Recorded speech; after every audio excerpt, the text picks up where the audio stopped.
ચેતરભાઈ વસાવાને ભાજપે ખોટા કેસમાં ફસાવ્યા એવી દલીલો કરી કે વારંવાર આ ચેતરભાઈ વસાવા છે એ વિવિધ ગુનાઓ કરે છે, પણ આપને પણ ખબર છે કે અને આપે જાણ્યું પણ છે કે ચેતરભાઈ વસાવાનો કોઈ ગુનો નથી. ગ્લાસ મારવાવાળી ઘટના ઉપજાવી પાડેલી હતી. આ પણ વન કર્મચારીને અને જે વન કર્મચારીઓએ રાત્રે 2 વાગે ખેડૂતોનો ઊભો પાક લણી નાખ્યો હતો, કાપી નાખ્યો હતો. એટલે ચેતરભાઈ વસાવા ધારાસભ્ય તરીકે, જવાબદાર વ્યક્તિ તરીકે એમણે સમાધાન કરાવ્યા હતા. એમાં ભાજપે, કારણ કે આદિવાસી વિરોધી ભાજપ માનસિકતા ધરાવે છે, ભાજપ એવું નથી ઈચ્છતી કે આદિવાસીઓ જાગૃત થાય, ભાજપ એવું નથી ઈચ્છતી કે આદિવાસીઓનો કોઈ લીડર મજબૂત થાય.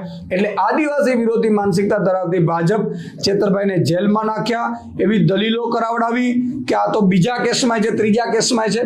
હું આપને કહી દઉં કે બીજો કેસ ગ્લાસ વાળો આપને ખબર છે, એ પણ